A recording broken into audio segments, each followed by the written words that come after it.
compañeros, compañeras, qué gusto estar con ustedes en este mediodía aquí en Ecuador, la tarde ya para algunos de ustedes y para Manuel casi la noche ya. Así que eh, queremos dar la bienvenida hoy ¿Bajo más el volumen? al profesor. Sí, por favor, los que no están, mutense, por favor, los que no están hablando ahorita. Ok.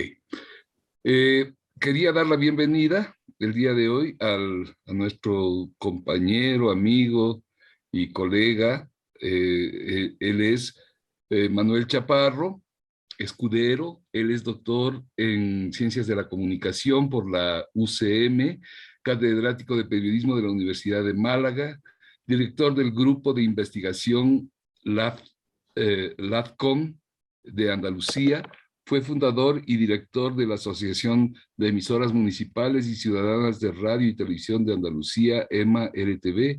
Ha participado en comités y conferencias para las reformas de políticas públicas en varios países. Ha sido asesor del gobierno de Andalucía para la ley audiovisual. Trabaja narrativas críticas en comunicación al modelo de desarrollo y el pensamiento decolonial. Desde hace más de 20 años está implicado en proyectos de comunicación ciudadana en América Latina. Ha escrito numerosos libros, entre ellos claves para repensar los medios y el mundo que habitamos.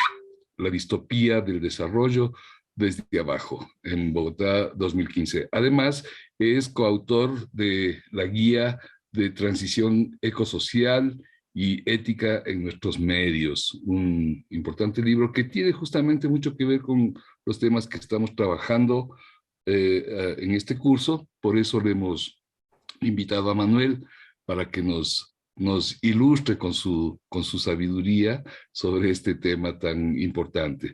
Cómo mirar desde el periodismo el tratamiento de los temas ambientales, ¿no? Cómo involucrarnos en una nueva ética respecto de este importantísimo tema, ¿no? Que tiene que ver con nosotros. Así que tenemos la suerte de tenerlo a Manuel. Espero que ustedes sepan aprovechar esta conferencia y que, como ya vamos cerrando el curso también, que ha durado casi un mes, nos es muy grato estar con Manuel y con ustedes en este casi cierre del curso. Así que, Manuel, adelante, pues tú manejas el tiempo y todos los términos. Así que adelante. Bueno, Bienvenido. muchas gracias, compañero Pancho, muchas gracias Francisco Ordóñez, muchas gracias Gisela, directora de CIESPAL, muchas gracias a todas las personas de CIESPAL que siguen haciendo posible este desafío monumental y tan importante para la región y para la comunicación en América Latina. Espero que con esta modesta contribución pues sigamos engrandeciendo el nombre de CIESPAL, que es una institución básica y súper importante. Y bueno, y agradecer a todos los participantes, a todas las personas participantes que estáis ahí, el poder establecer un diálogo y si se puede hasta de intercambio de experiencia, ¿no? Que es de lo que consiste, porque a veces cuando habla uno desde Europa pues parece que ya tiene el estigma de saberlo todo, ¿eh? Y yo parto de la necesidad de compartir conocimiento para seguir aprendiendo. Y porque muchas de las ideas y muchos de los conflictos que vengo a plantear surgen precisamente de esta confrontación de mundos, ¿no? De los mundos que habitamos, de los mundos que vivimos, de por qué la situación en la que vivimos, por qué la situación de colapso, por qué la situación de ecosistemia en la que estamos habitando y de dónde viene esto y cómo hoy la comunicación debe de plantearse otras lógicas, otras perspectivas y ser capaz de divulgar la realidad para que las personas, para que la ciudadanía tome conciencia. Y esto es básico. Yo siempre le digo a mis estudiantes que si seguimos contando la realidad tal como se cuenta hoy, no se van a producir avances, no vamos a salir de la crisis en la que estamos, que es una crisis de colapso, una crisis que afecta a la globalidad de nuestro planeta y que viene provocada por una mirada precisamente eurocéntrica, una mirada que ha obviado y ha soslayado otras miradas de otras culturas como son las de los pueblos originarios de la Via Yala, ¿no? Esto es muy importante, teniendo en cuenta que el eurocentrismo no tiene una paternidad exclusivamente europea.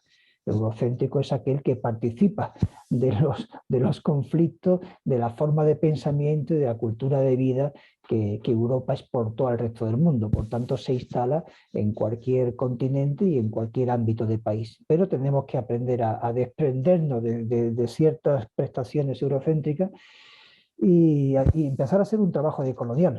No todo lo que está en el eurocentrismo es positivo, este pensamiento dominante, y tenemos que empezar a hacer un trabajo decolonial para reprocesar ideas. Yo quería empezar, me voy a basar en tratar de ver cómo podemos llevar desde un decálogo ecologista la reflexión al ámbito de la comunicación. De cuál sería el punto de partida para hacer un análisis, un diagnóstico del momento en el que nos encontramos. Por favor, les ruego que si en cualquier momento quieren intervenir, quieren interrumpir para hacer una pregunta o algo que no han entendido, bienvenidos sean. Me gustaría que todo se comprendiera y que si no hay algo que no llega, pues que me lo digan, me lo hagan saber, o si no participan de lo que estoy diciendo, pues tampoco pasa nada, también se puede argumentar. Pero sí es verdad que este eurocentrismo ha construido un mundo muy antropocéntrico, ¿verdad? En la que el ser humano se ha constituido, más que el ser humano, sí, el ser humano se ha constituido en el centro absoluto del mundo.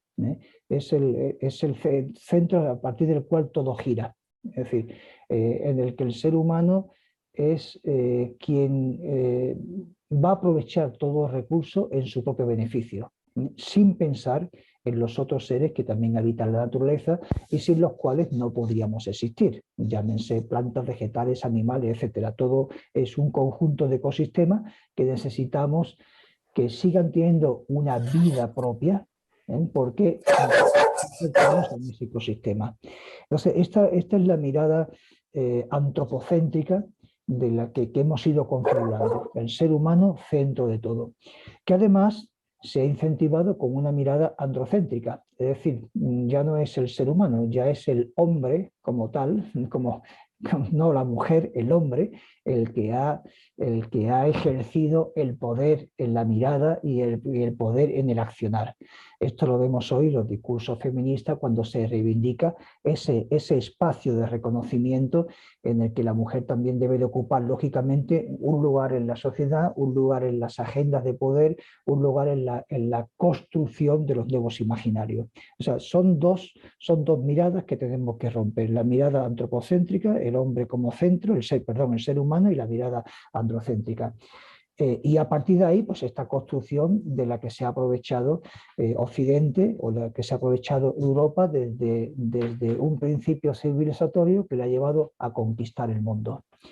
A veces nos parece que el principio civilizatorio europeo dominante es exitoso, pero no debemos dejar de tener en cuenta que toda civilización, hasta la fecha, y no conozco ninguna que no lo haya hecho, ha construido su dominación por el arte de la guerra, si le queremos llamar arte. Se ha basado no en el enamoramiento cultural, sino en la ocupación y en la imposición cultural.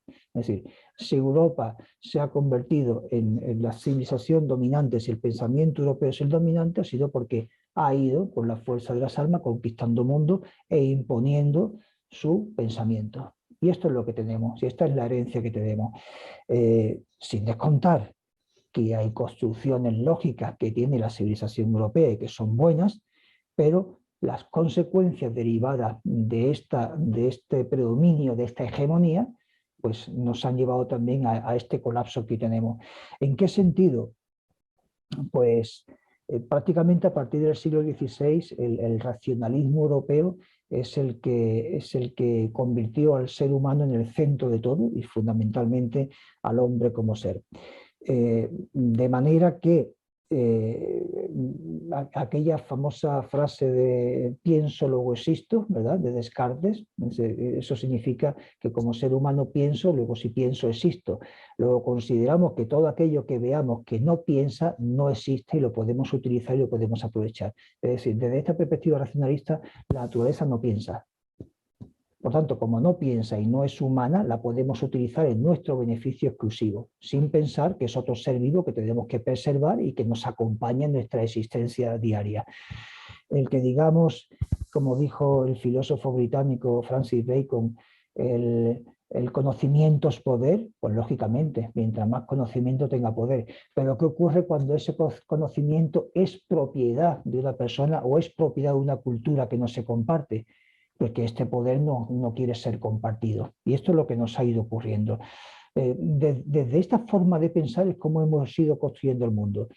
¿Cuál es el problema? Que en el último siglo prácticamente toda la apuesta ha ido a partir del desarrollo capitalista a construir el paradigma del desarrollo. Un paradigma en el que todavía hoy la mayoría de la población del mundo sigue creyendo, pues porque los medios de información en su avalancha y la propaganda siguen considerando que debemos llegar a un estado de desarrollo, es decir, que tenemos que imitar aquellos comportamientos de las llamadas naciones desarrolladas y que esto contribuirá a la salvación o a la mejora social en cada uno de los países.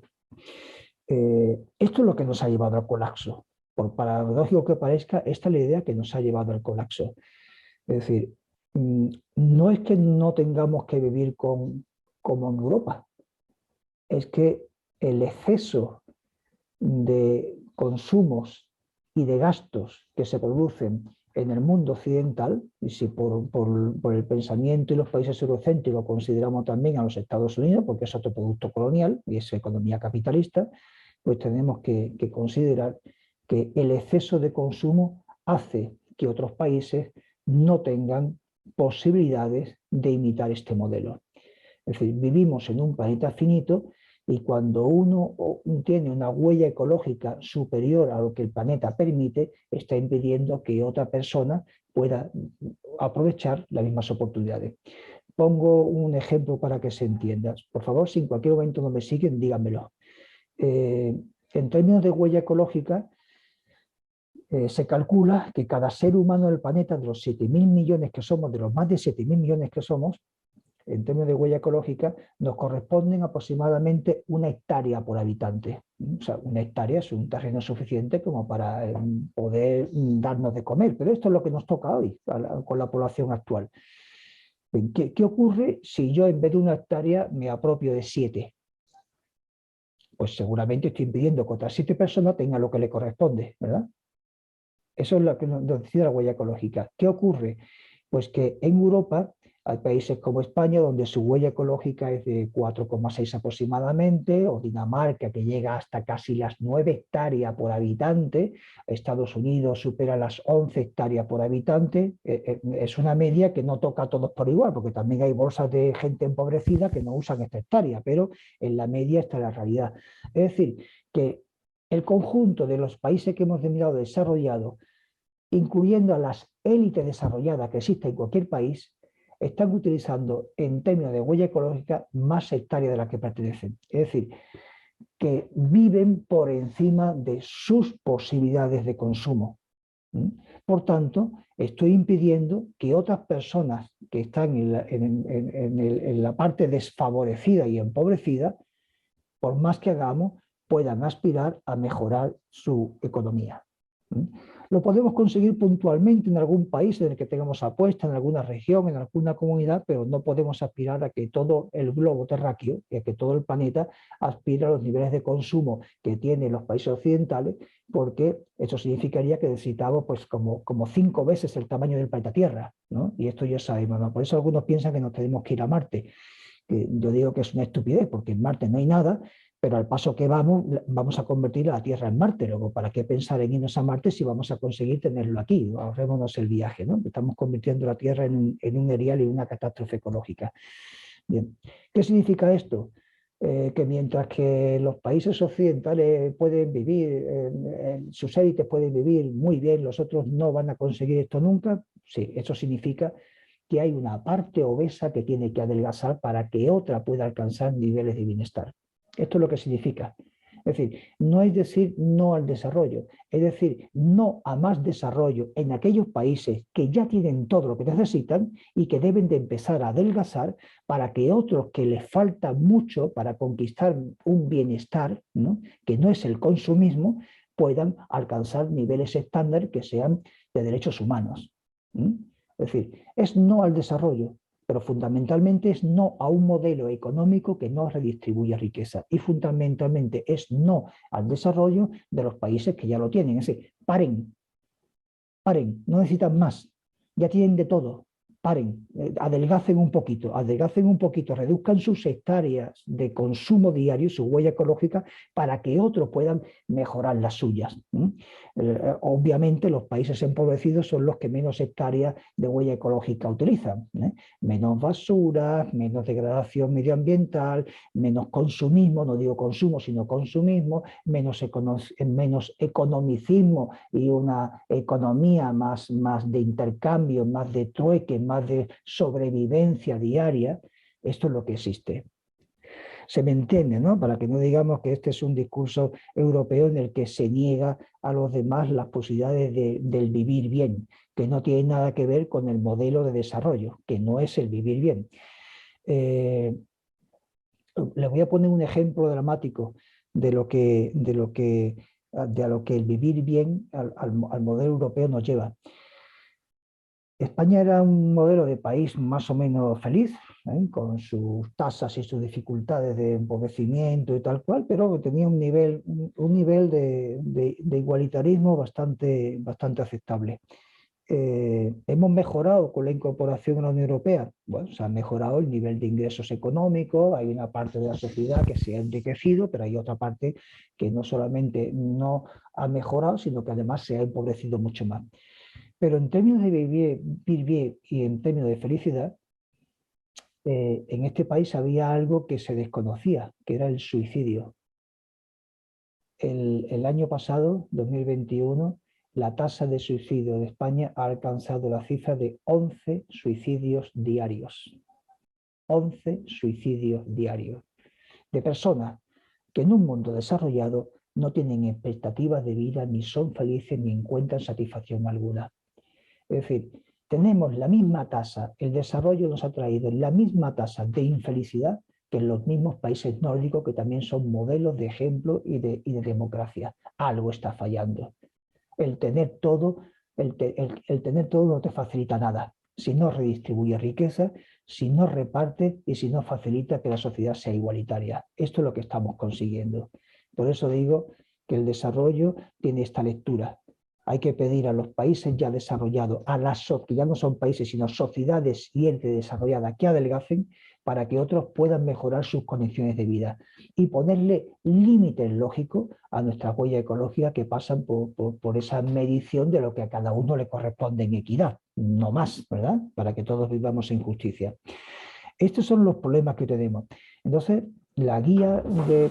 Uy, se me abrió la ventana, hay un vendaval aquí. La guía de principios éticos y de transición ecosocial que mencionaba Pancho, que tenéis editada en CIESPAL, y que creo que sería oportuno que consultarais, viene a decirnos desde esta lógica es cómo debemos hoy contar el mundo, partiendo de un hecho, de que el relato siempre ha sido una creación de la calle. En la calle es donde se crea el relato de cómo se marcó el gol del partido de fútbol, de cómo se hizo tal cosa, es el relato, ¿no? Y estos relatos que están en la calle, cuando son exitosos, construyen narrativas y construyen tendencias de narración. Esto ha sido así a lo largo de toda la historia, porque la historia de la humanidad es una historia oral, no lo olvidemos. Durante 50.000 años, el ser humano ha sido oral. En los últimos 5.000 años, el ser humano incorporó la tecnología de la escritura. en los últimos 500 años incorporó la imprenta como ya un medio masivo. Y en el último siglo hemos incorporado otras oralidades que vienen con la radio y con la televisión. Pero a medida que estas tecnologías han ido desarrollándose, hemos ido perdiendo el relato, porque hemos perdido el gobierno de estos medios, y que son ahora los que construyen los relatos y los que construyen las narrativas de los que habla la calle. De manera que hoy hablamos de lo que dice la radio y lo que dice la televisión. Hemos dejado de construir relatos y hemos dejado de tener tribuna desde la que construimos los relatos. Entonces hay que volver a construir una narrativa, hay que volver a apropiarse y hay que tratar de decolonizar ese lenguaje desde el que se nos dirigen los medios a una ciudadanía para decirle: tienen ustedes que comportarse así, así, así. Y nosotros carecemos de tribuna desde la que puede decir a los gobernantes: queremos que nos gobiernen así, porque para esto le hemos elegido. Y la solución a nuestros problemas surge de un debate que hemos tenido, y desde ese debate y sus conclusiones son desde las que queremos que ustedes contribuyan al buen gobierno. Esta es una gran diferencia. A partir de ahí, para no extenderme mucho y dejar tiempo que podamos tener un debate, hay un interesante economista francés que podía haber sido aymara o podía ser yanomami o de cualquier etnia de los pueblos originarios, que basa sus principios económicos en lo que él llama las 8 R's, porque todas las palabras empiezan por R, y que son, para no equivocarme, que tenemos que empezar en economía a reevaluar lo que estamos haciendo. O sea, no vale lo que estamos, hay que reevaluar todos los procedimientos económicos que tenemos. Hay que reconceptualizar. Tenemos que partir de otro concepto económico, aprovechando esto de lo que decía un economista rumano-alemán que se llama Georgescu Regen, que decía: todo principio económico tiene que ser bioeconómico. ¿Qué significa esto? Que en la economía nos tenemos que comportar como la naturaleza. Si la naturaleza en sus comportamientos no se destruye, nosotros no podemos generar una economía que destruya la naturaleza. Luego, que incluso construyamos, que fabricamos cualquier gesto económico, tiene también que contribuir a abonar y a enriquecer a la naturaleza y no a destruirlo. Por tanto, tenemos la segunda R, era reconceptualizar y pensar de ahí. Por tanto, tenemos que, la tercera R, que reestructurar los procedimientos económicos, que significa la industria, la maquinaria, todo. Tenemos que, muy importante, relocalizar la economía. Si yo fabrico zapatos y nadie de mis vecinos me compra mis zapatos porque se lo compran a China, pues yo no puedo ser zapatero en mi ciudad. Si yo cultivo limones y en mi ciudad la gente, en vez de comprarme 1000 limones, se los compra a China, pues yo no consigo relocalizar. Y si vamos así con todos los empleos, perdemos la capacidad económica no solamente de generar empleo, sino de generar la riqueza que necesitamos. Luego, relocalizar la economía es muy importante, y esto es muy posible, esto no es nada complejo. Tenemos que redistribuir. Si se produce una riqueza, tenemos que ser capaces de redistribuir esta riqueza para que nos alcance a todas, no para que se lo quede una sola persona. Tenemos que, importantísimo, reducir. Es decir, ¿hasta dónde queremos llegar? ¿Cuántas camisas queremos tener en el armario? ¿Cuántos pantalones queremos tener en el armario? ¿Cuántos frigoríficos tenemos que tener en casa? Refrigeradora. ¿Cada cuánto los tengo que tirar y cada cuánto los tengo que comprar? ¿Cuánto? Oiga, reduzcamos porque la naturaleza es finita y no podemos, y cada vez que necesitamos comprar y producir, estamos detrayendo recursos a la naturaleza, no solamente a otros seres humanos que no lo tienen, sino a la propia naturaleza. Y la naturaleza y los recursos son finitos. Y si no reducimos, no podemos crecer al infinito porque matemáticamente es imposible. Así que obligatoriamente tenemos que reducir. Tenemos que reutilizar. No puede ser que un bien que acabamos de fabricar por obsolescencia programada o por capricho de la industria tenga que ser botado, ¿no? Y reutilizar significa que si compro una botella de vidrio, pues la sigas reutilizando. ¿Que tenía dentro cerveza? Pues sigamos rellenándola de cerveza, que vuelva, que esté en el ciclo permanente. Hay que reutilizar el bien que ya se ha producido. Hoy tenemos que la mayoría de los bienes que producimos van al botadero, ¿verdad? Y esto es un problema, porque nunca antes en la historia del planeta, ni en la historia de la humanidad, habíamos producido tanta basura inorgánica.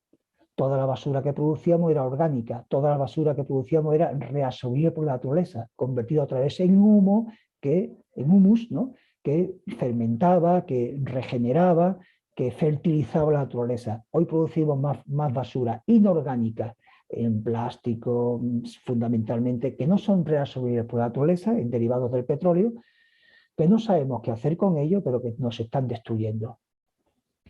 El reutilizar significa que podemos dejar de producir cosas que ya están producidas, ¿verdad? Con lo cual estamos trabajando una lógica. El reutilizar también significa que hay que producir bienes con la lógica de que sean reutilizados. Con lo cual hay muchos productos que no necesitamos, muchísimos derivados del plástico que deberían de eliminarse directamente porque su reutilización no es posible. Es comprar y botar, en la mayoría de los envases que utilizamos. Y el último principio de las 8 R de Latouche se escribe, Serge Latouche, es el reciclar. Es la última. Quizás es la menos importante y es en la que más nos insisten. A la conciencia de la ciudadanía se le apela a la importancia de que, oiga, hay que reciclar, hay que reciclar, hay que reciclar. Digo, oiga, y si usted dejara de producir basura inorgánica y no tuviéramos que comprar esta basura, igual no tendríamos que reciclar, ¿verdad? O sea, mientras me estás incentivando a reciclar, tú sigues produciendo basura y hacemos de la basura inorgánica un negocio. Luego, ¿es importante reciclar? Sí, pero no reciclar a los niveles que hoy nos piden que reciclemos, porque lo menos que hay que hacer es reutilizar, repensar, relocalizar para dejar de producir este tipo de basura. ¿Habrá cosas que haya que reciclar? Sí, pero las necesarias, pero no todo. Y hoy nos piden que todo separemos. Cuando yo veo aquí en mi país que tenemos, cuando uno va a botar la basura, lleva una bolsita así de mondas de manzana, de banano, de inorgánico, una bolsita así. Pero en cambio llevo una bolsa así de grande de vidrios, otra bolsa así de grande de plástico, cada uno a su contenedor. Es una imbecilidad, con perdón. No tiene sentido.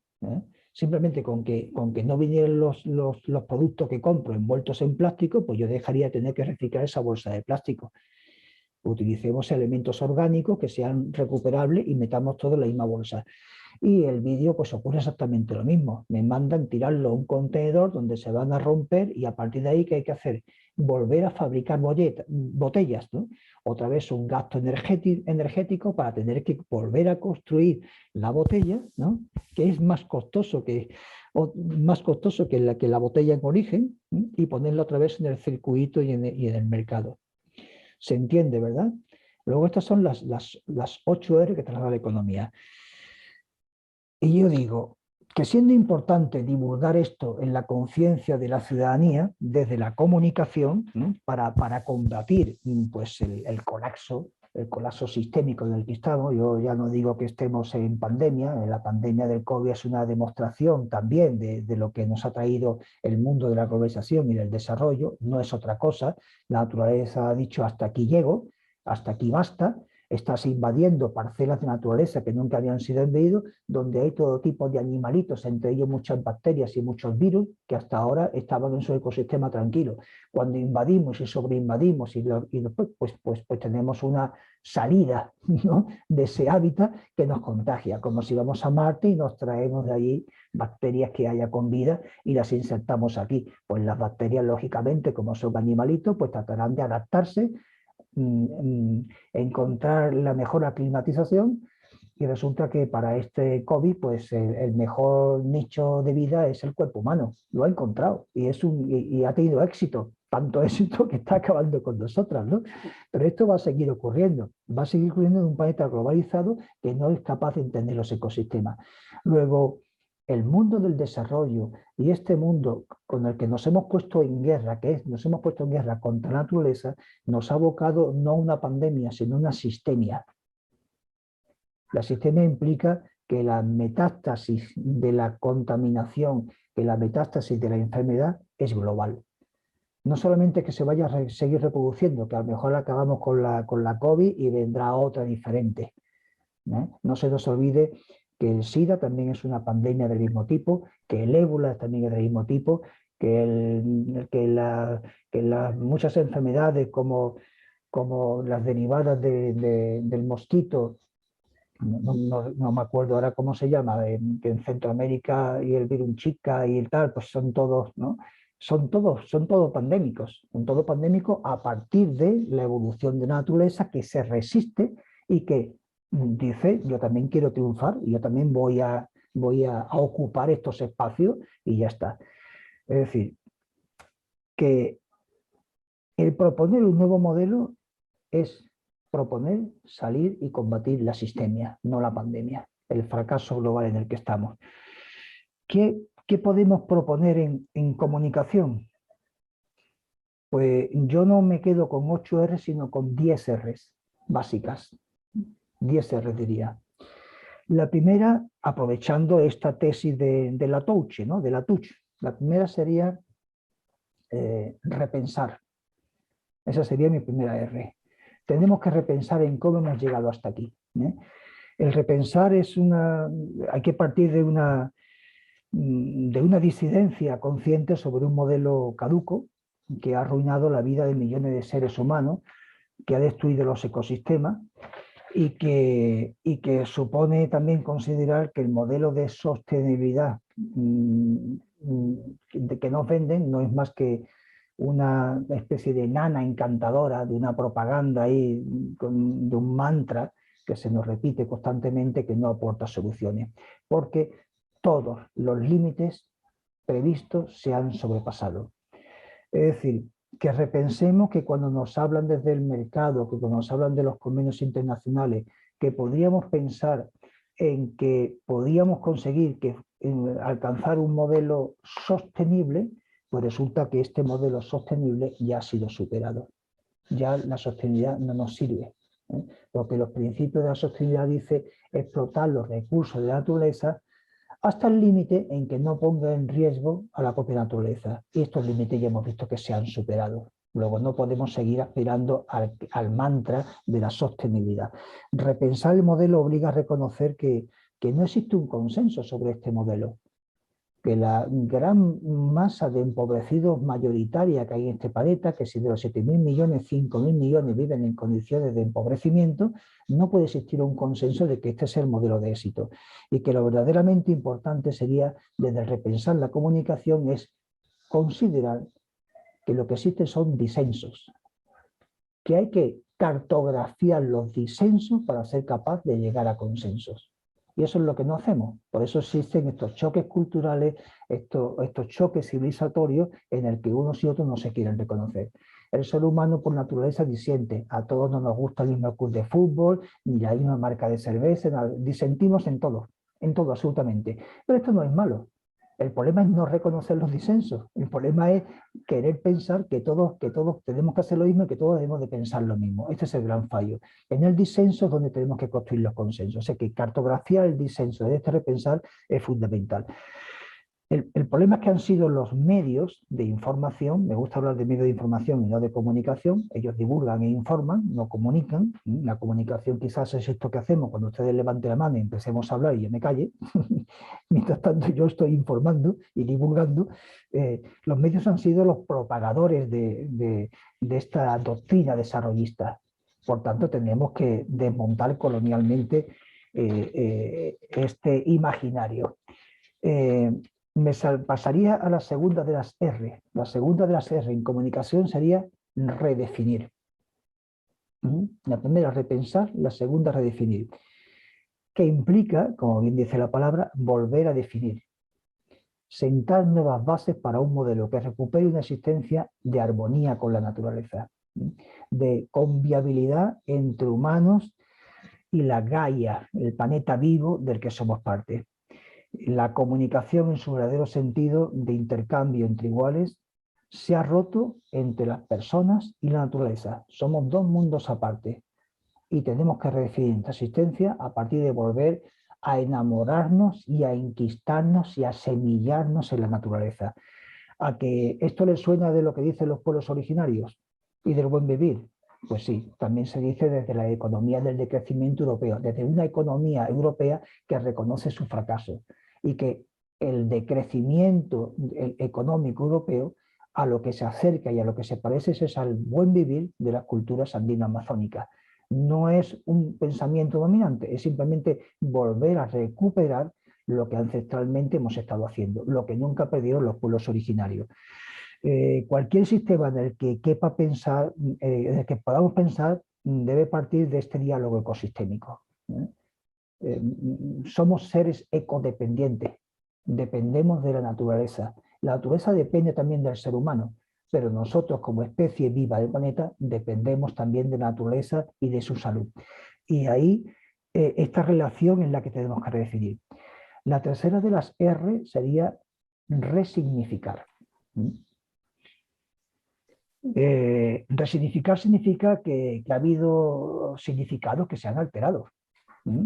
Se han alterado. La misma palabra desarrollo tiene un significado que se ha alterado. El desarrollo hasta el siglo XX significaba el crecimiento y la evolución natural de las especies, tenía un significado biológico. Una larva de mariposa que se transforma, una planta que crece, una semilla que siembra y evoluciona. Esto era desarrollo. A esto se llama desarrollo. En cambio, el siglo XX construyó una metáfora para referirse al desarrollo como el crecimiento económico, como si fuera algo natural. Entonces, tenemos que volver a resignificar el valor auténtico de las palabras. Existe, como decía, una apropiación permanente del relato por el marketing que ha alterado el significado de las palabras clave. El pobre hoy no es sino un empobrecido fabricado por la distribución de riqueza que se han apropiado los enriquecidos, ¿verdad? Porque el pobre tendría otra condición. El pobre que renuncia a los bienes materiales y quiere llevar una vida sencilla, monástica, de anacoreta, lo que queramos. Pero en cambio, el pobre hoy del que nos referimos es un pobre construido, es un ser empobrecido, al que se le niega. Ese no es pobre, ese es una pobreza obligada, por tanto es un empobrecido, que es un producto de la existencia de gente enriquecida que no están dispuestas a repartir la riqueza que les sobra, no la que no les sobra, lógicamente. Entonces, es importante empezar a redefinir para tomar conciencia. El desarrollo, como decía, no es la evolución de adaptación de la vida, ahora es el crecimiento económico que se estimula por indicadores que traducen la riqueza de unos en penalidades de otros. La comunicación se ha convertido en información servida por redes, como decía antes, odiamos comunicación a lo que es información y ahí nos equivocamos. La comunicación dejó de ser diálogo, es solamente un discurso que se nos dirige, que tenemos que escuchar y en base a eso nos comportamos, porque nosotros no sabemos lo que queremos, nos lo dicen los gobernantes, ellos son los que gobiernan, el capital es el que decide cómo tenemos que comportar, los medios han dejado de mediar, dictan e intervienen como esos gurús proféticos que determinan los comportamientos irreflexivos, no de otra forma, en el que en este resignificar pues nos damos cuenta de que la emoción se ha convertido en un clic, ¿verdad? Clic emotivo, ¿no? De que la felicidad es un supermercado en Colombia, que se llama así. O sea, nos apropiamos, el marketing se apropia todo. El éxito es una cadena de electrodomésticos o pisarle la cabeza al otro. La paz, a fuerza de nombrarla, no es más que una paloma, no tiene otro significado. Eso también lo leí en un graffiti en Bogotá. El pluriverso de ecosistema y de riquezas culturales hoy se llama metaverso, del que Zuckerberg se quiere apropiar a través de construir realidades virtuales. Ya el pluriverso no importa, hoy es metaverso. Qué rápido el mercado en apropiarse de palabras para transformarlas, ¿no? Y ahí caemos en todos los engaños. Y ahí podríamos seguir con un catálogo, alimentarse, solo comer, en los límites del 2x1, 2 hamburguesas por una, del supermercado y tal. Eso es alimentarse, es comer, no es alimentarse, ya no es nutrirse. saciarse hasta más no poder, ¿no? El robo de los significados al final, el robo verdadero de los significados es el robo de la alegría, de la esperanza de una vida satisfactoria. Y esto es una catástrofe. Así que el catálogo de las resignificaciones que recogemos en la guía es imprescindible para no caer en las trampas a la hora de recuperar, a la hora de renombrar. La cuarta sería recuperar. Recuperar. Es decir, si resignificar es esencial para recuperar valores que van más allá de la mirada esta antropocéntrica de la vida, el valor no es solamente una cuestión bursátil, ¿eh? El índice de valores en la bolsa, no, el valor no es solamente una cuestión bursátil. El valor de la humanidad, el valor de la naturaleza, el valor de la vida no cotiza en la bolsa. El valor es una respuesta ética frente a las moralinas con las que nos predican los mercaderes para atraer a sus adeptos consumistas. Una sociedad sin valores es una sociedad secuestrada, como lo es una sociedad sin capacidad de opinar. ¿Alguien quería hablar? ¿O respiró por ahí alguien?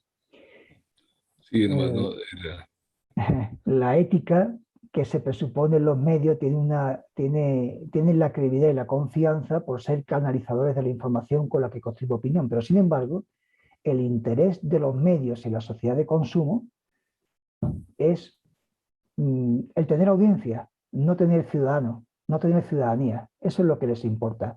La ética en los medios se traduce en comportamiento alejado de los intereses sociales del común. No se traduce en darle relevancia a al bien común. No existe el debate sosegado que requiere el caminar desacelerando sin la prisa compulsiva, de escuchar, de ver. Lo que tenemos es un mega mercanoticias, ¿verdad? El gran mercado de noticias, ¿no? Que cada día nos impide ver la auténtica realidad. Y sin éticas y sin valores no hay comunicación, solo propaganda interesada. Entonces, el recuperar tiene que ver con recuperar la ética de los medios desde una dimensión ecosistémica. Y esto nos permitirá darle una verdadera dimensión a los problemas que afrontamos como humanidad y como planeta. No son solo los problemas de los seres humanos, la mirada debe ser necesariamente ecosistémica. La quinta, que en economía veíamos como el relocalizar, pues también tenemos que relocalizar los medios, tenemos que recuperar el relato, tenemos que recuperar las tribunas, tenemos que recuperar las narrativas. Los medios hace ya tiempo que desertaron de la proximidad. Los medios de proximidad son desconsiderados, son ninguneanos, y tenemos el caso de radios comunitarias. Hoy el fenómeno es emitir en cadena, desde una cadena se controla al conjunto de emisoras en la radio y la televisión. Es un discurso masivo que está lejos de la proximidad y cada territorio debe de construir su realidad, debe de comprender su realidad, debe debatir su realidad. Por tanto, relocalizar los medios es fundamental. Digamos que... Una pregunta ahí, Manuel. Esto de relocalizar los medios, ¿en qué lugar ubica, por ejemplo, al fenómeno de las redes sociales y del Internet ahorita? Bueno, yo para empezar, cuando hablamos de redes sociales, yo me pasaría antes por la tercera clave, que es resignificar, ¿no? Para decir, hablemos de redes digitales, no de redes sociales. Es decir, porque estamos utilizando una tecnología en la que tenemos una presencia virtual, ¿no? Entonces, el relocalizar sí nos permitiría situar a estas redes digitales en la proximidad del conocimiento que tenemos. Es decir, que al final se convierte como en un teléfono, en el que yo sí conozco la gente con la que interactúo en mi red digital. Estoy relocalizando. Porque en la relocalización construyo territorio. Es una tecnología, pero tenemos que saber relocalizarla. Esto es lo importante. El tejido local es lo que tenemos que construir, con todas las herramientas tecnológicas que nos dé nuestra capacidad de comunicarnos. Pero necesitamos que la radio sea local, necesitamos que la televisora sea local, necesitamos que el periódico sea local y necesitamos que la red digital se exprese en local y debata lo local. A mí debatir lo que pasa en China me parece muy importante, pero si no debatimos de lo que pasa en nuestra casa, no conseguimos absolutamente nada. Es decir, que entiendo la importancia de los diferentes ecosistemas, el local, el regional, el nacional, el internacional, pues se entiende, son todos necesarios, todos son importantes, pero sin el cimiento del relato local, sin la comunicación local, sin el medio de proximidad, el techo no se alcanza. No podemos ir de lo global a lo local. De lo local a lo global sí podemos ir. Esto es fundamental. Así que el relocalizar los medios, el tener políticas públicas que pongan el acento en la importancia de los medios locales es fundamental. Ahí es donde nosotros podemos expresarnos. El sexto, en este orden, pues sería redistribuir. Que si en economía estamos hablando de redistribuir riqueza, aquí estamos hablando de redistribuir el sistema de medios. No podemos tener un sistema de medios concentrado, no podemos tenerlo. Tenemos que tener medios desconcentrados, tenemos que tener medios donde los accionistas sean varios, las actoras y las actrices en comunicación sean diferentes. Hoy tenemos cárteles mediáticos en todos nuestros países que dirigen los discursos, que no se presentan a las elecciones, pero son los que construyen el voto de la ciudadanía, incluso usando también las redes digitales, y esto es peligroso. Luego, es importante redistribuir el sistema de medios a partir de la desconcentración y reconocer esos distintos niveles, distintos ecosistemas de difusión de las noticias y de los medios. El séptimo, reestructurar. En cualquier ecosistema es necesaria la existencia de las diferentes capas en las que se engendra la vida, ¿no? Desde las bóvedas verdes de los bosques y los doseles tropicales de los bosques hasta el suelo y el subsuelo, donde se genera el humus que fertiliza. Entonces, la diversidad nutre. Si la comunicación es el nutriente esencial que permite compartir conocimiento, es necesario tejer un sistema de medios que restituyan la gran red de intercambio que ponga en valor la autonomía de los pluriversos. Es metafórico, pero es la auténtica realidad. Este reestructurar que viene de la noción anterior, que es la redistribución, viene a decir que nuestro ecosistema está mal construido y que no podemos gobernarnos y no podemos tener autogobierno ni soberanía si no tenemos la capacidad de generar narrativas. Luego, es necesario que el pluriverso de vidas, que el pluriverso de pueblos y de diferentes culturas sean capaces de tener medios para facilitar el intercambio de conocimiento, de experiencias y valores. Porque todas tendrán sus taras, pero solamente en este intercambio, en un intercambio entre iguales, podremos efectivamente construirlo. Es decir, si el mundo tiene... Oscar te pide la palabra. Sí, por favor. Manuel, he estado escuchando atentamente toda lo de las series, ¿no? Y llegamos a este punto de reestructuración. Para realizar esta operación en el ecosistema, ¿existe alguna organización a nivel mundial que pueda aportar con economía? Porque reestructurar los daños que se ha causado por la sociedad humana son grandes y por esa razón mi consulta si es que alguna organización que está realizando la inversión en reestructurar los daños que se ha causado por parte de los seres humanos. Bueno, Óscar, gracias. Hay mucha gente pensando en esto, pero la solución no va a venir del más allá. O sea, digamos que primero tiene que existir una conciencia individual de la importancia que tiene esto para que uno empiece a cambiar, uno empiece ese trabajo de colonial, y esto se tiene que traducir en una inversión de valores en lo local.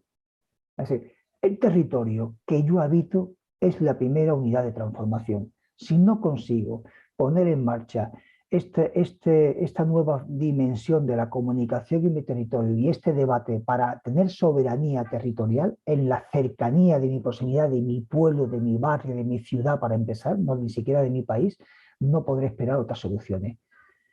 Por más que haya. Claro, yo te diría, a nivel global, pues sí, a nivel global nos sirve de ejemplo lo que hace Vía Campesina. Me parece que la propuesta de Vía Campesina va en esta dirección. Desde una dimensión de lo popular están construyendo estas dimensiones y lo construyen desde lo local. Desde un discurso local de proximidad y de soberanía alimentaria, de soberanía de territorio que abarca lo comunicacional, porque Vía Campesina es una apuesta política comunicacional también, pero que comparten en red y comparten globalmente para hacer que este movimiento se extienda. Ahí está importante. Los recursos tienen que ser los nuestros. No podemos esperar a que venga George Soros, ni que venga la USAID, ni a que venga el Fondo de Copenhague, ni de España. No, no, no. Tenemos que empezar desde una conciencia individual a hacer lo posible por ocupar nuestro territorio desde esta narrativa. Dejar de reproducir modelos fracasados. Empezar a fijarnos en quienes están empezando a tener éxito. Por ejemplo, yo te pongo, puedo hablar, me resulta más fácil hablar de Europa. Es muy complejo aquí porque la zona de confort que tenemos, agitarla es muy complicado. O sea, ¿cómo me dices tú a mí que vivo muy bien, que tengo todo lo que necesito y no tengo problemas económicos que adelgase? Bueno, pues estamos viendo cómo hay comunidades de vecinas y vecinos que de pronto deciden desconectarse de las redes eléctricas. ¿Cómo? Porque cada uno fabrica y genera la electricidad que necesita para el autoconsumo y la que me sobra se la paso al vecino o a la vecina. O sea, desindustrializamos estos procesos que no están en nuestras manos y esto es recuperar soberanía.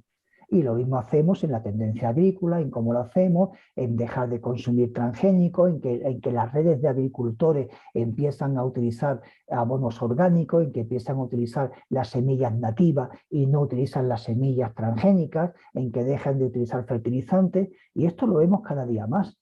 Y vemos que es un modelo exitoso que funciona. Si no funcionaran, los medios no dejan de atacarle como le atacan. Esto es obvio, ni los Monsanto dejan de atacarle como lo atacan. Es decir, que sí tenemos ejemplos muy positivos en el mundo. El movimiento que Vandana Shiva ha puesto en marcha en la India, con las comunidades campesinas y con las mujeres fundamentalmente, es digno de elogio. Pero a mí me anima que cuando veo, porque la primera transformación, el primer cambio que se tiene que exigir al mundo enriquecido. Y cuando tú ves que en los países más desarrollados hay una parte de la ciudadanía que toma conciencia y que está dispuesta a modificar hábitos, a cambiar para ser más saludable y para no hacerse tanto daño a sí misma, a mí esto me anima a pensar que esto es posible. No le podemos exigir, no podemos empezar por exigirle a quienes son la parte desfavorecida de la sociedad que sean ellos los que cambien. Ellos no tienen nada que cambiar. ¿Qué va a cambiar el pobre? ¿Qué va a cambiar el empobrecido si se le ha construido? El cambio empieza por la parte enriquecida y por esa toma de conciencia. Pero lógicamente la parte enriquecida existe en todas las sociedades. Pero créeme, Óscar, que si uno empieza a explorar, encuentra modelos que pueden ser totalmente reproducibles y es fácil empezar a compartir experiencias en red. Muchas gracias, Manuel. Muchas gracias. A ti por abrir espacio con preguntas, porque las dudas siempre están ahí, ¿no? Y a veces no lo cuento, pero es importante que me haya dado pie a que diga estas cosas. Creo que estaba en el reutilizar, ¿no? En el 9º, ¿no? O estaba reestructurar, en el... reestructurar. Reestructurar, sí, exacto. Estaba en reestructurar. Bueno, pues hay que reestructurar todo ese entramado mediático. Necesitamos garantizar la riqueza de las diferentes utilidades sociales. Hay una cosa muy importante en el reestructurar. Creo que ha habido solamente una mujer en la historia que ha recibido el Premio Nobel de Economía. Todos los demás son machos machotes. Pero solo una mujer, Elinor Ostrom. Y es interesante. Es interesante porque la mirada androcéntrica de la vida, en el que piensa es el hombre, la mujer es secundaria, ¿no? Esto ha pasado a lo largo de toda la historia de la ciencia, del pensamiento, de la filosofía, de todo, y de pronto uno descubre cómo una economista llamada Elinor Ostrom, su tesis va en esta línea. Es decir, lo que Elinor investiga y consigue demostrar es que los modelos de administración privada no son siempre los más exitosos. Pueden ser exitosos, pero no son siempre los más exitosos. Pero a lo largo de la historia se ha demostrado que los modelos de explotación de recursos basadas en el bien común y en la comunidad han sido los más exitosos. Qué curioso, ¿verdad? Y hay modelos de explotación de recursos y naturaleza que sin destruir se mantienen desde hace millones de años, bueno, me estoy pasando, millones de años, miles de años, en la tradición de los regadíos, de las acequias comunales, de la conservación de los bosques, de la explotación maderera. Hay experiencias en todos los continentes que demuestran que una comunidad de intereses sociales basada en el bien común es mucho más beneficiosa que una explotación privada y hasta una explotación pública que sea del Estado o del gobierno. Es decir, y hoy resulta que nos han venido la historia de que lo privado administra mejor que lo público, que lo privado administra mejor que una comunidad y que es lo más eficaz. Claro, esto es lo que le interesa al sistema capitalista, ¿verdad? Que luego no va a redistribuir la riqueza que obtiene. Luego es fundamental que en el sistema de medios consideremos, a la hora de reestructurar, que una parte importante de estos medios deben de ser gobernados por sistemas comunitarios. ¿Por qué no? Si en otros ámbitos es posible, ¿por qué aquí no? ¿Por qué no se pueden llamar fracasados? ¿Por qué las emisoras comunitarias son siempre las fracasadas? ¿Por qué las emisoras comunitarias son siempre las pobres, pequeñas y pocas? Porque al sistema no le interesa que demuestren que una emisora que está al servicio del bien común de una comunidad sea exitosa, ¿eh? Y proponga modelos exitosos y sea solidaria entre las vecinas y vecinos. Este es el problema, ¿no? 8. Reducir. Tenemos un exceso, ¿verdad? O sea, si hay que reducir en consumo, el exceso de información que tenemos, que está amparado en unos excesos de explotación tecnológica, es una barbaridad. En reducir aquí tiene una dimensión política y es abandonar los excesos provocados por una tecnología cuya obsolescencia permanente implica generación de chatarras sin opciones de reutilización. El móvil es una herramienta de comunicación y es una herramienta de información. Sin embargo, ya sabemos que cada poco tiempo hay que cambiarlo. Y aquí sabemos que hay mucho mineral sacado de la tierra a un gran coste, a coste de sangre. Es decir, que tenemos que reducir tecnología que estamos utilizando. El mayor cementerio tecnológico del mundo, a base de móviles, de laptops, de computadoras, de toda esta tecnología de la información y de la comunicación, está en Ghana, en un barrio de la capital, en Agbogbosibe se llama, y que es un dramático ejemplo. Es la gran alfombra donde gran parte de Europa y del mundo enriquecido esconde toda la chatarra que llamamos inservible y que no se reutiliza. Es decir, hay que reducir. Y hay que reducir utilizando también una lógica que en su día defendió uno de los teólogos de la liberación llamado Hans Kuhn, fallecido hace un año creo además, que en su ética mundial, en su difusión de lo que es una nueva ética mundial, decía que hay que renunciar a que cualquier innovación tecnológica se ponga directamente en el mercado, se venda directamente, antes de que supere la prueba de la carga probatoria de su utilidad a largo plazo. ¿Para qué voy a poner en el mercado un cacharro que voy a tener que tirar a los meses, al año o al día? Esto es un desperdicio que no nos podemos permitir. Entonces, hay que someterlo a esta carga probatoria que diga, cuando esta innovación tecnológica, desde un pensamiento del bien común, contribuya a la satisfacción, sea duradero y además lo podamos reutilizar en el momento y lo podamos volver a reprocesar para que siga manteniendo el servicio, entonces lo podemos poner en el mercado. Y lo venía como un principio de ética, ¿no? Entonces, estamos obligados a reducir toda esta cantidad de tecnología que inunda el mercado innecesariamente. Cuando digo esto, digo la necesidad de la televisión digital, porque no ha aportado absolutamente nada nuevo, solamente comprar cacharros nuevos para ver la televisión, pero no me ha añadido nada, no me han añadido interactividades que te vendían.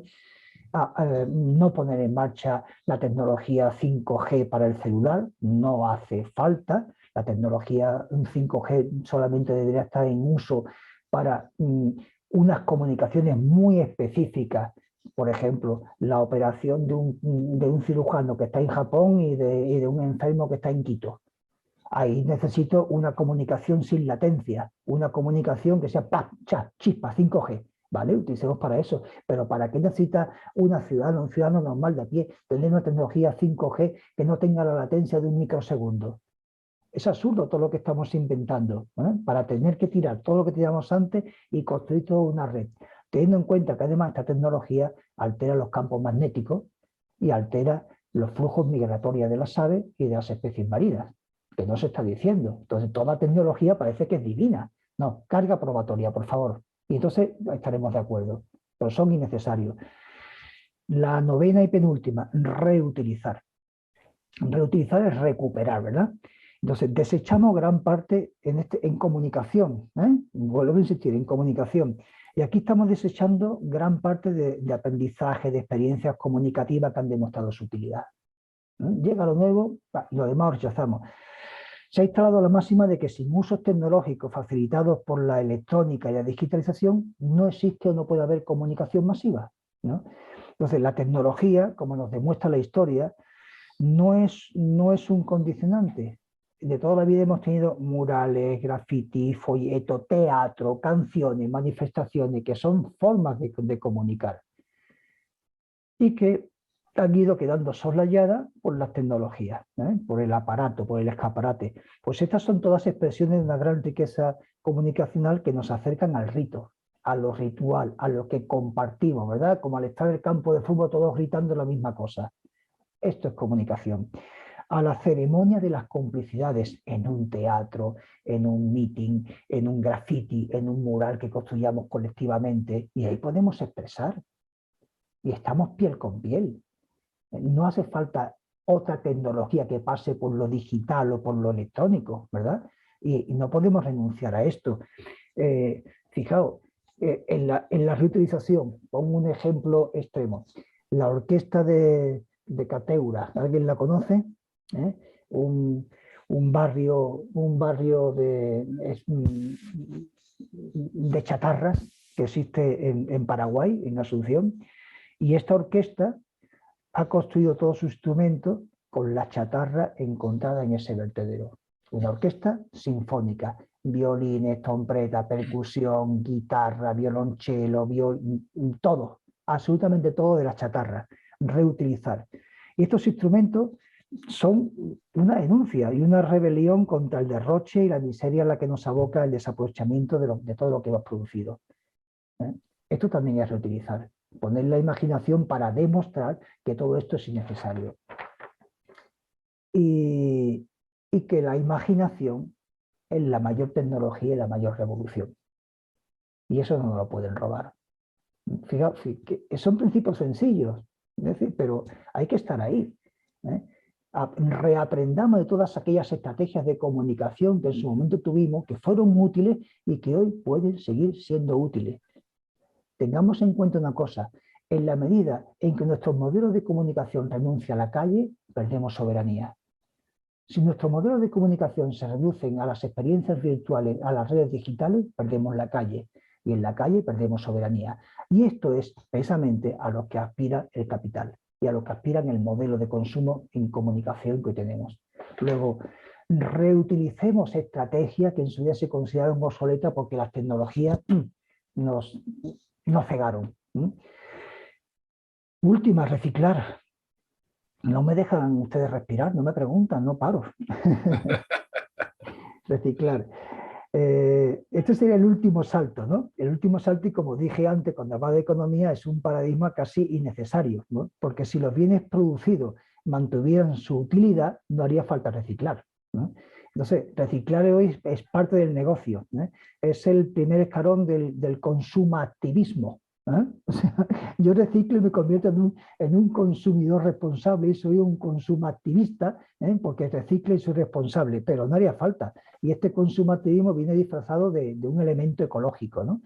Reciclar es innecesario si se dejan de producir basuras no orgánicas y dejamos de mover los productos no retornables. ¿En qué tenemos que reciclar en comunicación? En recuperar los significados y descontaminarlos. Ahí tenemos que reciclar. Ahí tenemos que reciclarlo. Y esto exige lo que antes decíamos, que es el tratar de decolonizar ideas, el tratar de verbalizar la palabra pensada desde una perspectiva de que la palabra no ha sido contaminada. Es decir, no contaminemos y no nos veremos obligados a reciclar. Produzcamos pensamientos que significan lo que esa palabra quiere, y no tendremos que estar permanentemente reciclando la palabra para ver si su significado tenía lógica o no. En una comunicación no contaminada sería necesario la idea de tener que reciclar permanentemente. Analizar la transgénesis en el lenguaje, esta evolución transgénica permanente que tenemos en el lenguaje, es una condición para reducir la contaminación y asentar correctamente que el significado se corresponde con el significante de la palabra, que es lo esencial. De que cuando digo casa, estoy hablando de un significante que es una estructura que me da hábito y no otra cosa. Y de que cuando digo comunicación, no es información. Cuando digo comunicación me refiero exclusivamente a un diálogo horizontal en condiciones de igualdad entre dos personas. Y que cuando digo medios de información me estoy refiriendo a medios que no dialogan, porque no es su obligación y no es su misión, y que tienen que divulgar éticamente. Pero que hablo de medios de comunicación cuando estos medios sí establecen un diálogo entre la ciudadanía, y fundamentalmente los medios de proximidad lo hacen. Luego, no tendremos que reciclar si somos capaces de utilizar correctamente las palabras, y ahí ganaremos mucho tiempo en tratar de estar eliminando todo el contaminante y tratar constantemente de tener que recordar de qué estamos hablando. Y con esto, siendo las 7:11 de la noche en España, o de la tarde en España, porque nos acostamos bien tarde, todavía le llamamos tarde a esto, pongo punto y final y quedo disponible a lo que vosotras queráis, vosotras personas queráis. Ok. Bueno, muchas gracias, Manuel. Qué interesante. Yo creo que hay preguntas de los compañeros, seguramente están reciclando un poco el pensamiento para llegar a la pregunta. Pero está abierto el diálogo, compañeros, compañeras, el que quiera hacer uso de la palabra puede hacerlo ahora. Quizás yo diría una cosa antes de darles la palabra, o mientras les doy la palabra, es el hecho este que me ha quedado sonando varias veces, ¿no? Estamos hablando de que es necesario adelgazar, que se adelgace quien tiene tanto, ¿no es cierto? Pero ¿será que eso es suficiente? ¿Será que éticamente es suficiente el adelgazar, Manuel? Yo creo que sí, ¿no? O sea, habrá que verlo porque si el mundo occidental utiliza una media de 6-7 hectáreas por habitante, pues estoy detallándole las hectáreas que otra persona podría utilizar. Yo no le puedo decir a África, desarróllate, si no le dejo las hectáreas que necesita para que se desarrolle, ¿no? Entonces, tengo que dejar de hacer tonterías, o sea, tengo que dejar de sobreconsumir. ¿Qué tengo que consumir? Lo necesario para vivir y para vivir bien. Pero ¿por qué quiero tener doble, triple, cuádruple de todo? ¿Por qué quiero constantemente comprar algo que ya tengo? Y como ya lo tengo, pues a lo mejor tiro la Revlon que me funcione porque está más bonita y más guapa, porque es más gorda que la de mi vecina o que la de mi vecino. O sea, si uno mira los comportamientos diarios que tenemos, esto sería fácil. Sería muy fácil. Es decir, pero imagínese uno desde que se levanta por la mañana cuántos gestos estúpidos, antinaturales y contra la propia naturaleza estamos haciendo sin necesidad. Y son hectáreas de más que estamos utilizando. ¿Por qué tengo que utilizar un cepillo de diente de plástico? ¿Cada cuánto tiempo tiramos el cepillo dental? Millones al día en todo el mundo. ¿Por qué no son de cerdas vegetales y por qué no es de madera o de bambú o de otra cosa? ¿Por qué tengo que utilizar para fregar un cacharro, para limpiarlo, esponjas que no son esponjas y que son de goma, de tal y cual, que eso es imposible reciclar? Eso acaban en un botadero y acaba contaminando todo. Antes teníamos vegetales, ¿verdad? Aquí se utilizaba un vegetal que era el esparto, que es un vegetal que es una fibra, que es el que se utilizaban para fregar los cacharros. Cuando ya no te servía, tú lo botabas y era orgánico, se lo reabsorbía la naturaleza. Es decir, es fácil, es muy fácil dejar de hacer todo este consumo. Claro, obviamente uno piensa, claro, pero y la gente que fabrica esas cosas y los obreros y las obreras que fabrican esas cosas, ¿dónde van a ir? ¿Se quedan sin trabajo? No, fabricarán estropajos de esparto, fabricarán otro cepillo de dientes. Es decir, si dejamos los automóviles, aquí las políticas de recuperar la peatonalización en las ciudades ha hecho que la gente use más la bicicleta. Pues hay un montón de talleres para reparar bicicletas que antes no existían. Es mano de obra nueva y mano de obra de proximidad que no depende de una multinacional. Es decir, es fácil la transformación. Es una cuestión de cambiar tu zona de confort, de estar dispuesto. Y esto empieza en el comportamiento de cada una de nosotras, que contagia a otra y que se transmite, ¿no?, en el entorno, ¿no? Así de fácil, yo lo creo. Gracias, Manuel. Gisela, por favor. Gracias, Manuel. Gracias por toda esta reflexión. Y en este sentido, yo también quisiera que podamos conversar sobre, por ejemplo, cómo los medios comunitarios y mucha de la gente que está aquí y es parte de este trabajo y de este taller, también tiene esa responsabilidad. Yo creo que es importante que nos hablemos de esta comunicación de proximidad, que básicamente es la comunicación comunitaria, que eso lo sabemos y que se ha estudiado y se ha analizado desde muchos lugares y ya teóricamente también, ¿no? Inclusive, como tú dices, reciclando, inclusive todo lo que significa las prácticas. Aquí, por ejemplo, todavía tenemos mucho de lo que se hablaba de la comunicación para el desarrollo, que sabemos que ya en algunos lugares son como categorías superadas, pero que en otros todavía se sigue manteniendo como una especie de no salir de esta colonialización, ¿no?, que tenemos, y creo que hay que superar esos espacios, incluso en el lenguaje, y creo que es importante dejarlo marcado en este taller. Pero sobre todo tenemos cosas importantes que a veces se pasan simplemente, como por ejemplo, el decir, una comunicación de proximidad, la comunicación cercana, certera, que tiene muchísima más incidencia porque es la que se produce a mi alrededor, digamos, ¿no? Y la que tiene como más conceptos. Eso a veces se pasa de largo y no se le da el valor que se le tiene que dar. Otra cosa a la que no se le da tanto valor es, por ejemplo, solamente lo decimos y lo nombramos cada momento, pero no le damos el valor que debería, que es a la palabra red, el trabajo en red, el trabajo solidario, ese trabajo que siempre tiene algo que hacer y decir por el bien común, y que creo que es importante que lo manifestemos en estos, sobre todo en estos cursos, en estos encuentros que tenemos, porque dan esa dimensión de lo que realmente queremos hacer y de lo que importa, ¿no?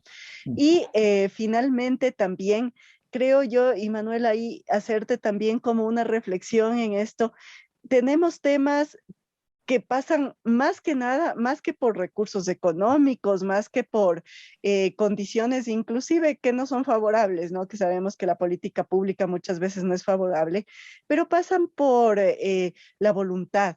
Y creo que la voluntad es lo que mueve también muchos de estos proyectos y muchas de estas formas de trabajo. Tú bien decías, las esponjas o los cepillos de dientes, o simplemente el querer cambiar nuestra forma, nuestros hábitos y renunciar un poco a esto, entre comillas, del estar bien por un bien común que nos va a dar más beneficios en la colectividad.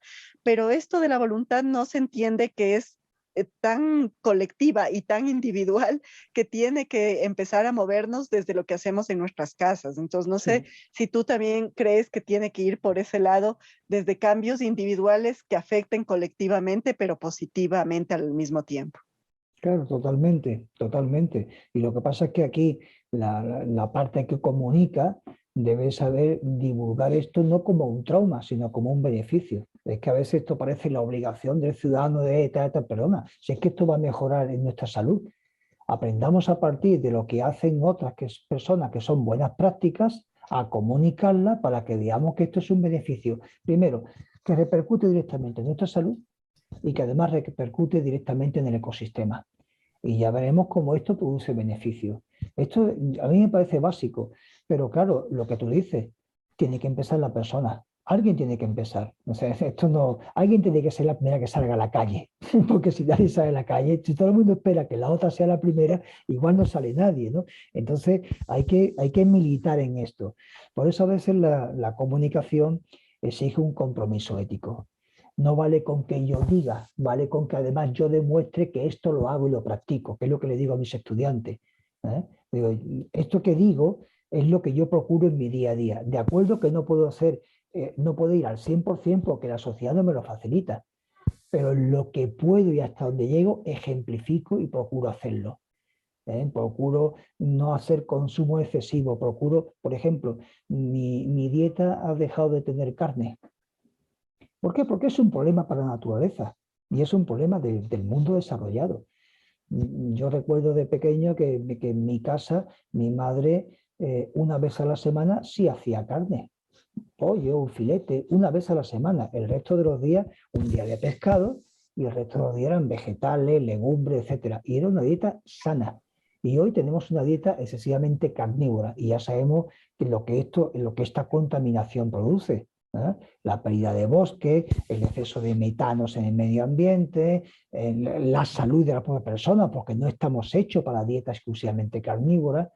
Pues uno tiene que empezar a adaptar modelos y demostrar que esta transformación funciona. Cuando uno ve que hay atletas olímpicos que están en dietas veganas y que rinden más que antes, pues demuestra que esto no es una locura y que esto es posible. Es decir, los procesos de transformación empiezan por la toma de conciencia individual que se contagian colectivamente.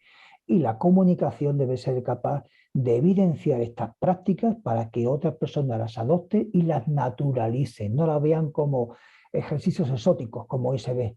Ay, es vegano, es un exotismo. No, no, perdona, es que esto es lo natural, no es lo extraordinario. Y deberíamos tender a eso, sin ser integristas de esto, claro. Se pueden tener dietas más saludables y hay quien opta por una dieta. Yo me siento mucho mejor, me siento mucho más sano que antes. Bueno, pues hay quien necesitará un poquito más de carne. Bueno, no pasa nada. Procure usted comprar una carne que por lo menos no haya maltratado al animal, que el animal haya comido sano, que se le haya respetado la vida hasta donde ha sido posible. Lo individual cuenta mucho aquí. La ética personal cuenta mucho en los modelos de transformación. Ana Isabel. Gracias. Manuel, no sé, en América Latina pues hay países que van más avanzados en estas buenas prácticas y otros pues que